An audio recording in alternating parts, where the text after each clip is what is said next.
안녕하십니까? 저는 45살 남자입니다. 저는 정말 살면서 엄청난 후회를 했기 때문에 제 이야기를 들으시는 분들이 저와 같은 경우시라면 빨리 뉘우치고 변하시길 바라는 마음에 이렇게 글을 적게 되었습니다. 저는 저보다 2살 어린 아내와 슬아의 딸과 아들을 하나씩 두고 있어요. 사실 저는 흔히 남들에게 손가락질을 받는 폭력적인 남편이자 아빠였어요. 제 손찌검은 아들, 딸 할 것 없이 공평하게 행해졌고 어쩔 때는 아내에게도 휘두르곤 했습니다.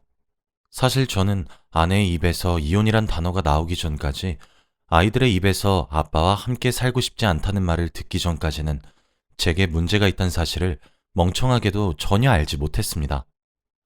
사실 저는 이번에 후회를 느끼고 성향을 고치는 과정에서 제가 결핍이 많은 사람이란 사실을 알게 되었거든요. 제 어린 시절은 남들보다 더욱 불행했습니다. 저희 아버지는 알코올에 대한 의존도가 심하셨고 알코올 중독자셨죠. 어머니는 그런 아버지에게서 저를 지키려고 발버둥을 치셨어야 했습니다.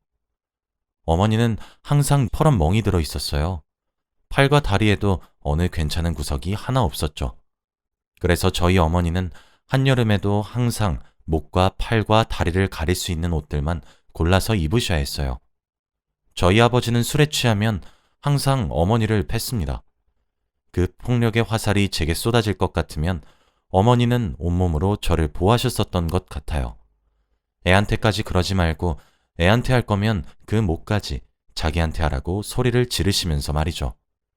그래서 매일 밤마다 저희 집은 쑥대밭이 되었고 난장판이 되었습니다. 그리고 아침에 술에서 깬 아버지는 어머니께 무릎을 꿇고 눈물을 흘리시며 싹싹 비셨고 어머니는 항상 용서하셨어요. 그렇게 집을 깨끗이 치우면 뭐 하겠어요? 아버진 저녁에 다시 술을 사와서 한 잔만 먹겠다며 드셨고 한 잔은 한 병이 되었고 2병이 되었고 술에 취하셨죠. 제가 아주 어렸을 땐 무서워했는지 잘 모르겠지만 인지가 가능했을 때를 상기시켜보면 꽤 자연스럽게 받아들였던 것 같아요. 매일 일어나는 일상의 소음 정도로 말이에요. 아버지가 술을 마시고 어머니께 행사했던 이유는 하나였습니다. 술을 더 내놓으란 이유였죠. 하지만 아버지가 알코올 중독자로 일하러 나가시지 않아 어머니가 소일거리고 부업을 뛰고 만들어 오는 돈이 저희 생활비의 전부인데 어머니는 정말 돈이 없으셔서 못 드린 거였어요. 어머니가 여유가 있으실 때에는 아버지께 돈을 쥐어주고 나서 저를 데리고 새벽에 산책을 하러 나갔다 아침에 함께 들어오기도 했었어요. 지금 보니 그게 어머니 나름의 도피였던 것 같네요. 아무튼 어머니는 참 울기도 많이 울었습니다. 아버지께 애원도 했고 화도 냈고 빌어도 받고 애걸복걸하며 부탁하기도 했죠. 제발 술을 끊어달라고 말이에요. 아버지는 알겠다고 대답은 잘하셨어요. 하지만 밤이 되면 저희 집엔 와장창 하며 깨지는 소리와 어머니의 비명소리, 울음소리밖에 들리지 않았죠. 그쯤 되니 동네에 소문이 나기 시작했고 신고받고 온 경찰들도 저희 얼굴을 알기 시작했어요. 그 당시 제 나이가 아마 10대 중반 정도였던 것 같습니다. 창피했고 쪽팔렸죠. 그리고 그런 어머니가 너무 한심했어요. 잘못은 아버지가 폭력을 휘둘렀단 점인데 저는 어머니에게 그만 좀 울고 정신 차리라고 그치라고 윽박질렀어요. 정말 불효자식이죠. 그러던 어느 날 그날도 어김없이 돌아온 아버지의 폭력에 어머니의 비명소리가 들렸습니다. 그런데 이때까지는 어머니는 아버지의 대응을 많이 하지 않으려 노력했어요. 그리고 살려달라라는 말은 입에 올리지 않았습니다. 그런데 그날따라 문 밖으로 살려주세요. 누가 신고 좀 해주세요. 살려주세요. 라며 소리를 지르더라고요. 불길한 예감에 문을 당장 열고 방 밖으로 뛰쳐나가니 바깥은 아수라장이 되어 있었고 어머니는 아버지께 살려달라고 빌고 있었습니다. 그때 무슨 생각이었는지 모르지만 본능적으로 어머니를 구해야 되겠다는 생각만 들었습니다. 그 이후로는 기억이 잘 나지 않아요. 아버지는 잠들듯 기절하셨고 저는 숨을 거칠게 쉬고 있었는데 누군가 문을 두드렸습니다. 경찰이었죠. 어머니의 구조 신호에 누군가 신고를 했던 모양이었어요.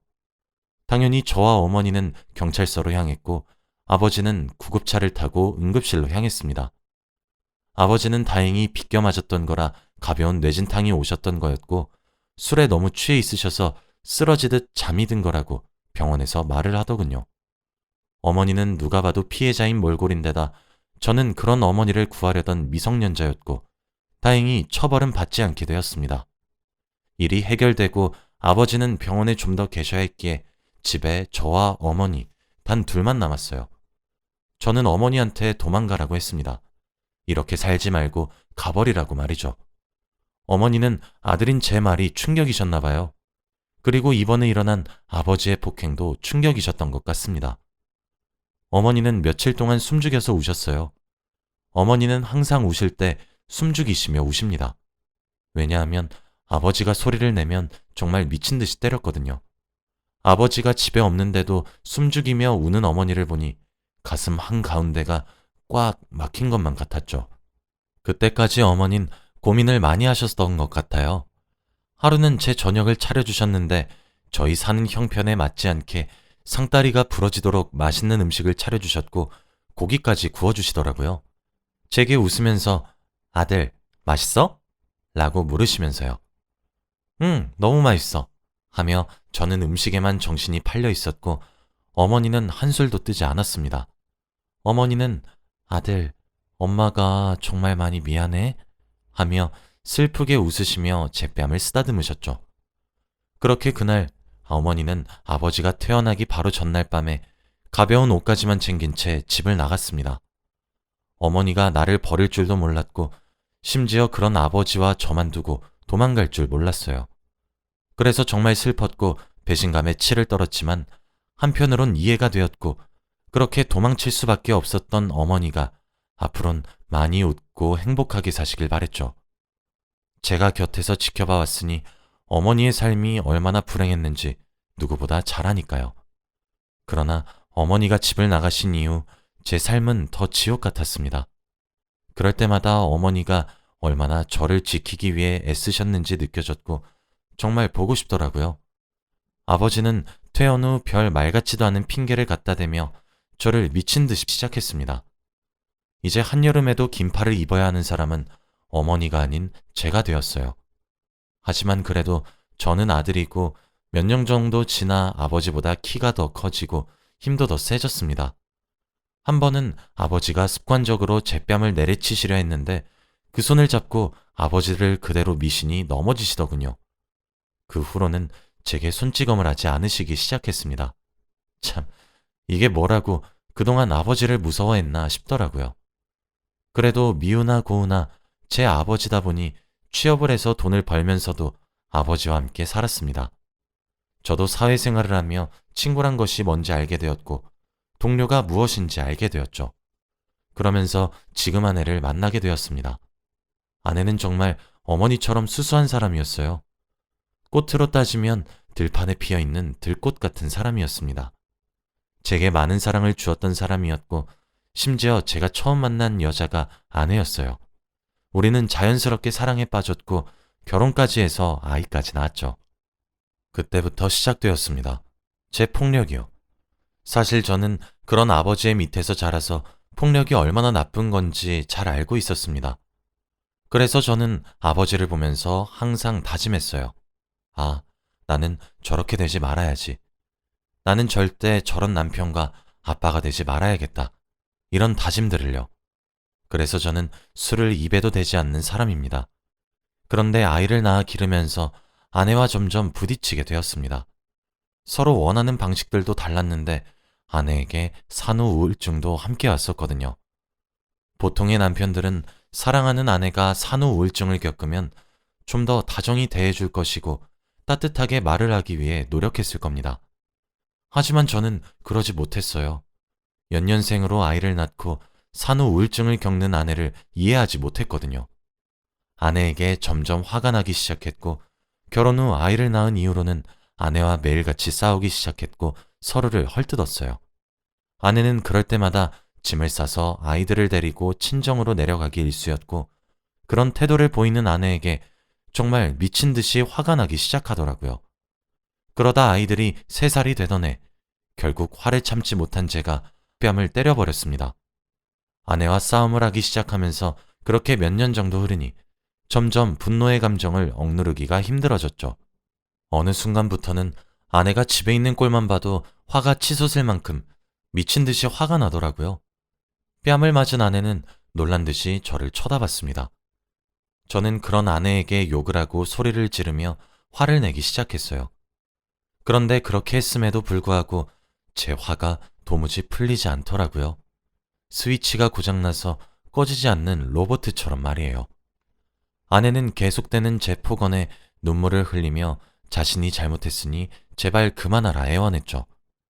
저는 그 말이 나오기 전까지 계속 화를 냈고요. 막상 울고 있는 아내를 보고 있으니 정신이 번쩍 들더라고요. 아이들도 큰 소리에 놀라 울면서 제 엄마를 찾고 있었습니다. 저는 그런 제 모습에 당황해서 집을 나와 그날은 외박을 했어요. 처음엔 후회가 되었습니다. 내가 정말 미쳤나 보다 싶었죠. 그러나 한 번이 어렵지 두 번부터는 쉽다는 말이 있잖아요. 그때부터 시작되었습니다.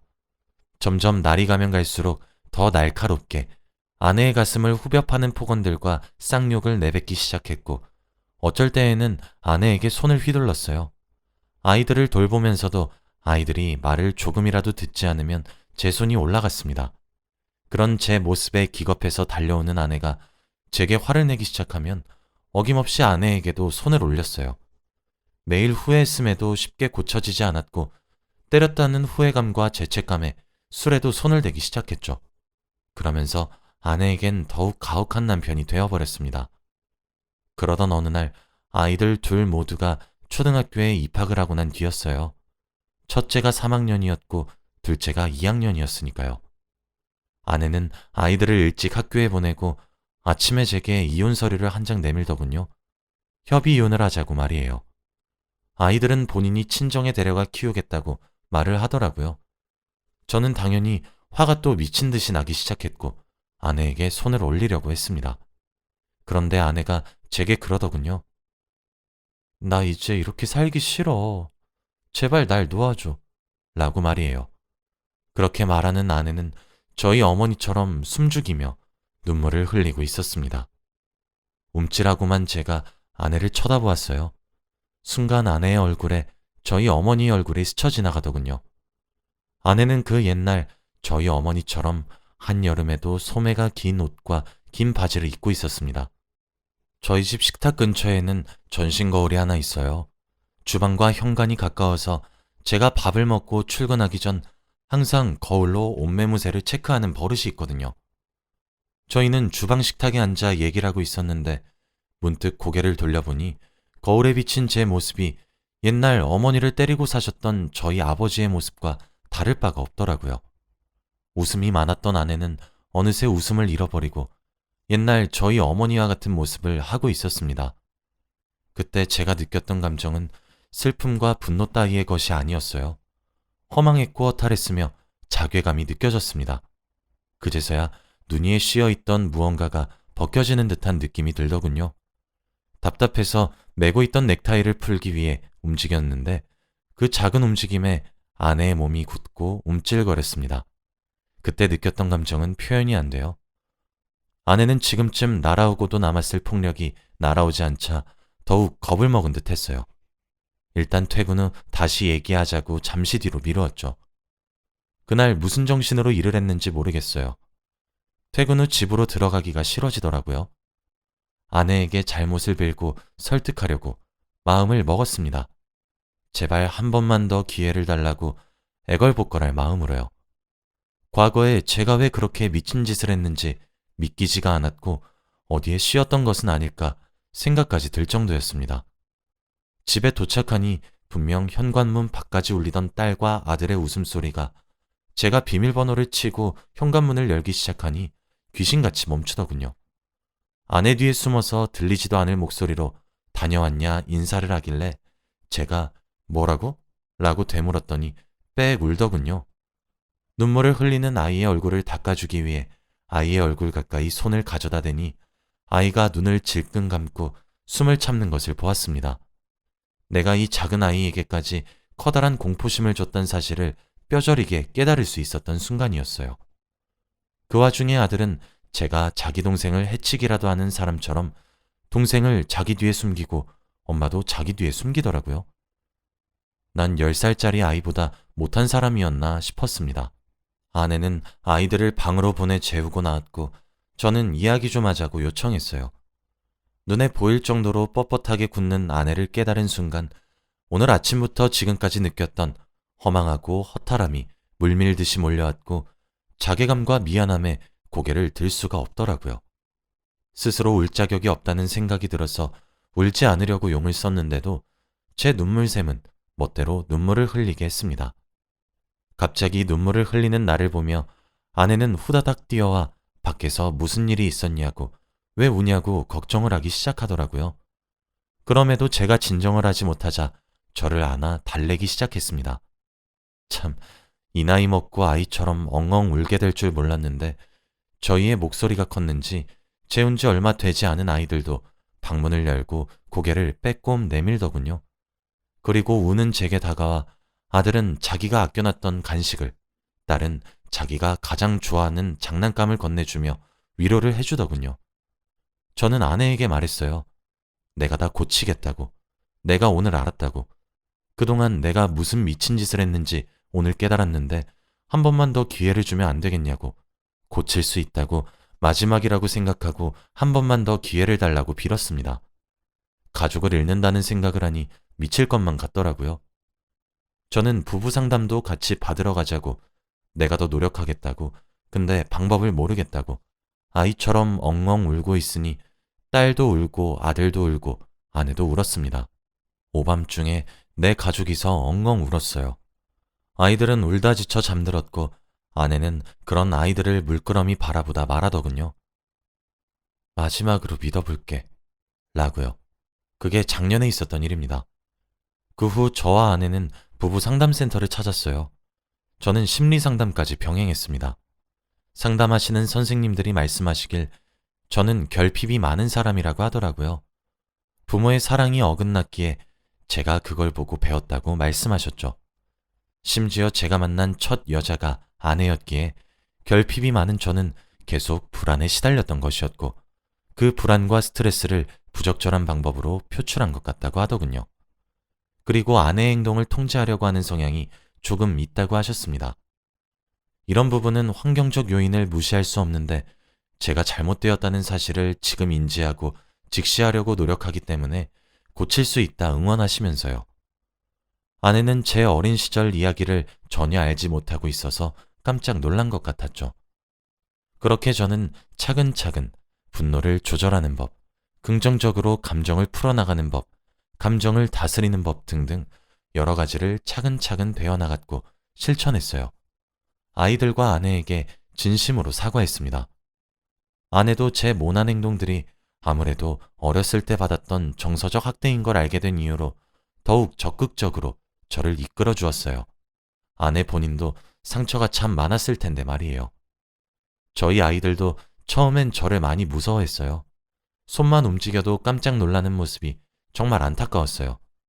지금은 제가 퇴근하면 아빠! 라고 크게 부르며 품에 안겨드는데 이렇게 되기까지 정말 많은 노력을 했습니다. 제 잘못 잡힌 버릇 때문에 제 가족에게 얼마나 커다란 상처를 줬는지 지금부터 사죄해도 평생을 미안하다 말을 해도 모자랄 것 같다는 생각이 들어요. 아내는 이렇게 변한 제 모습을 보면서 항상 멋있다고 해줍니다. 저도 아내의 의견을 존중하려고 노력하고 있거든요. 살아보니까 아내 말이 틀린 게 하나도 없다는 생각이 들어서요. 아내의 친정도 찾아가서 장모님과 장인어른께 무릎을 꿇고 사과를 드렸습니다. 아직 저를 부수면서 볼 수 있는 정도는 아닌 것 같지만 제게 마음을 열려고 노력하시는 것 같아 저도 더 크게 노력할 생각이에요. 저는 아직도 아내에게 죄스럽고 미안하고 이렇게 부족하고 문제 많은 저를 바르게 이끌어주는 아내가 존경스럽기도 사랑스럽기도 합니다. 앞으로도 저는 노력하는 남편과 아빠가 되어 언젠가 진심으로 존경받을 수 있는 가장이 되어보려고 해요. 제 이야기는 여기까지예요.